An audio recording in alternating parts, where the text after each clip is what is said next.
guys, here we go again. I'm getting ready to drop this thing. I've wasted enough time. Okay, I'm getting ready to replace this transmission. This is a 2006 Chrysler Pacifica. As you know, the only way to get it out is the cradle has to come out. I have my cradle holding to, and because the cradle has to come out, that means the engine and the trans will be hanging. So I will need this engine horse to hold the engine up while I remove the trans, because remember, there will be no cradle supporting it. All right, now to remove this cradle, of course all the cradle bolts have to come off, and of course the motor mounts and all of this have to come off. I will have to, I'm bringing the rack down with the cradle, so I will have to disconnect the rack from the steering coupling.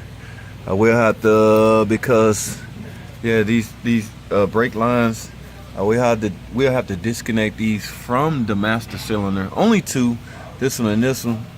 Of course, there's 4 wheels, but these other 2 lines are attached to the frame, so I won't have to mess with those. I will have to split the suspension in half. I'll do that right here. Bring the whole rack and pinion steering system down. Remove the sway bar. And what else? I ain't got to do much to the cat. Just leave it attached to the engine. Remove, like I say, the cradle bolts, and support the cradle in this cradle holding tool right here. So what I'm gonna do now is let the car down, straddle this across the engine, so I will have something supporting the engine while I remove all of this support cradle system. All right, haven't done one in a while, but it's still the same as the one I did maybe 10 years ago. All right, so I have a lot of work to do, guys. What I'm gonna do right now is, like I said, I had to use rust penetration. This car is rusty, so I'm gonna get all these bolts, all of them soaking. They actually soaked overnight, so I don't want to run into any kind of problems. You never do, but you know, things arrive and things happen, so you just go on as planned. All right, guys, so what I'm gonna go to I'm gonna take a break right quick and let this car down, get the engine supported, and then we're gonna start removing this cradle. All right, so when I come back, that's what we're gonna be doing, man. Stay tuned, don't go anywhere. I will be right back. All right, guys, I got the bottom cradle. I got everything unhooked from the cradle underneath. All right, so what I'm gonna do now is try to find a way and support the engine. Okay, with no cradle underneath, there's no support system for the engine, so we have to find a different way to support the engine. So what I'm gonna use is my engine support cradle. Okay, that simply sits on the top of the body of the car, and I'm gonna essentially find a way to tie in or find some connection point to hold the engine. Okay, so let's get with it.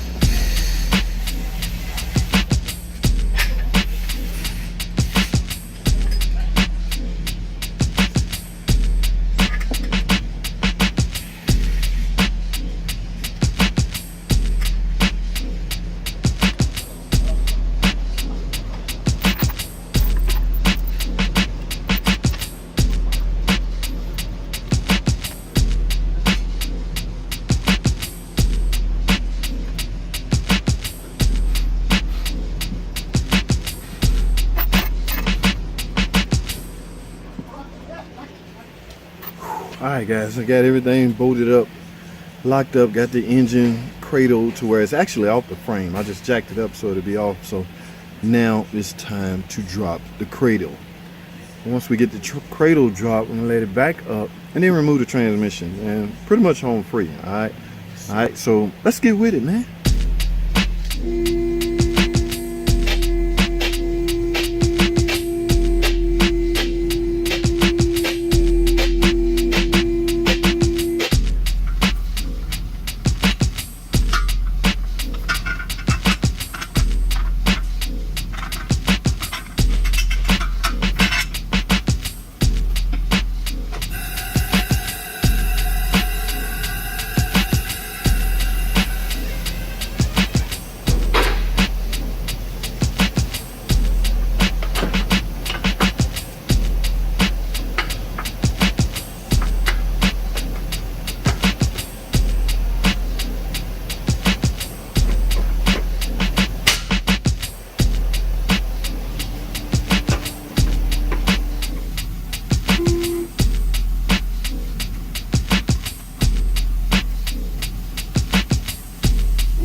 Alright guys, welcome back. I now have it out. Well, at least don't worry about this. There's no tension on these brake lines. I know a lot of guys get sensitive about that stuff, but it's perfectly fine. There's no tension on it. I just got the knuckle hanging out this way. So as you can see, I had to bring the rack and pinion out with me. Now that's the only problem I ran into, guys. Normally I would unhook it right here, but for some reason this would not come straight up, no matter how I bang. So I had to go to the steering column itself and remove it from the coupling from the steering column. Okay, that wasn't that bad. Good thing this lift is built the way it's built. I was able to open the door and get in from that way. So once you unhook the motor mount, now would be a perfect time to replace the motor mounts if they're worn. Now would be a good time to do anything if you suspect any problems, especially things like starters. These are extremely hard to do on the car with everything together. But no, you don't really replace your starter, because some people do it for time intervals. I understand that, but starter got to be not starting for me to replace it. So yes, I got it out. Now, because this is on wheels, I'm gonna essentially just roll it out the way. Alright guys, now from there I can just go ahead and proceed with removing the transmission. Nothing else. I got everything off top of the transmission that I needed to unhook, so everything else is from the bottom should fall right out. Have my new transmission over there in the box. Get it installed, and that should be a wrap, ladies and gentlemen. So depending on if I open this video back up, I don't know, but like I said, a lot of guys like to see big stuff like this because I have done quite a few of the big exciting things. It's not as much as exciting to me as it would be a mechanic just getting into the industry. So I can understand. I was there. Everything excited me at one point. Replacing a starter excited me at one point. But like I say, guys, I feel you. I understand. So if I can bring it to light in the video format, I will do that. But let me get to work, guys. I got a little bit more work to do. Let me get this training out, and we're gonna go from there. All right, stay tuned. Don't go nowhere.